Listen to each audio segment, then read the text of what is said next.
ನಮಸ್ಕಾರ. ಜಿನಿ ನ್ಯೂಸ್ ವೀಕ್ಷಕರಿಗೆ ಸ್ವಾಗತ. ಎಲ್ಲ ವೀಕ್ಷಕರಿಗೆ ನಮಸ್ಕಾರ. ನಾನು ಸಂಧ್ಯಾ.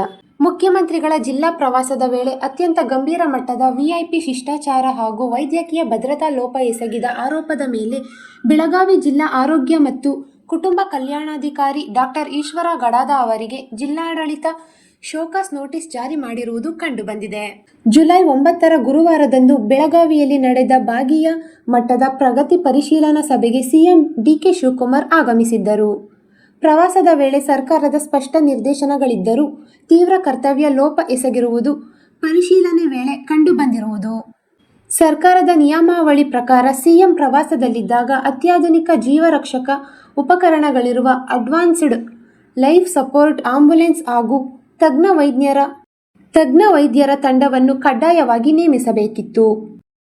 ಆದರೆ ಡಿಎಚ್ಒ ಕೇವಲ ಸಾಮಾನ್ಯ ಆಂಬ್ಯುಲೆನ್ಸ್ ನಿಯೋಜಿಸಿ ಮುಖ್ಯಮಂತ್ರಿಗಳ ಆರೋಗ್ಯ ಭದ್ರತೆ ಜೊತೆ ಚೆಲ್ಲಾಟವಾಡಿದ್ದಾರೆ ಎಂಬ ಆರೋಪಗಳು ಕೇಳಿಬಂದಿದೆ.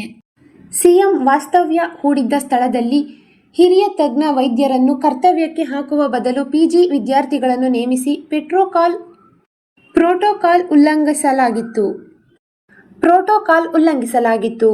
ಪ್ರವಾಸದ ಅವಧಿಯಲ್ಲಿ ವೈದ್ಯಕೀಯ ತಂಡದೊಂದಿಗೆ ನಿರಂತರ ಸಂಪರ್ಕದಲ್ಲಿರದೆ ಹಾಗೂ ಜಿಲ್ಲಾಡಳಿತದೊಂದಿಗೆ ಸಮನ್ವಯ ಸಾಧಿಸದೆ ಸಂಪೂರ್ಣ ನಿರ್ಲಕ್ಷ್ಯ ವಹಿಸಲಾಗಿದೆ. ಪರಿಶೀಲನೆಯ ವೇಳೆ ಮುಖ್ಯಮಂತ್ರಿಗಳ ಸುರಕ್ಷತೆಗೆ ಅಗತ್ಯವಿದ್ದ ಕನಿಷ್ಠ ಸೌಲಭ್ಯಗಳನ್ನು ಒದಗಿಸದೆ ಇರುವುದು ಸ್ಪಷ್ಟವಾಗಿದೆ ಎಂದು ನೋಟಿಸ್ನಲ್ಲಿ ಉಲ್ಲೇಖಿಸಲಾಗಿದೆ.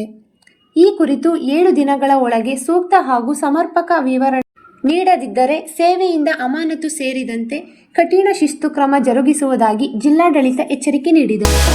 ಈ ದಿನದ ನಿರಂತರ ಸುದ್ದಿಗಳಿಗಾಗಿ ವೀಕ್ಷಿಸುತ್ತಿರಿ ಜಿನಿ ನ್ಯೂಸ್. ನಮಸ್ಕಾರ.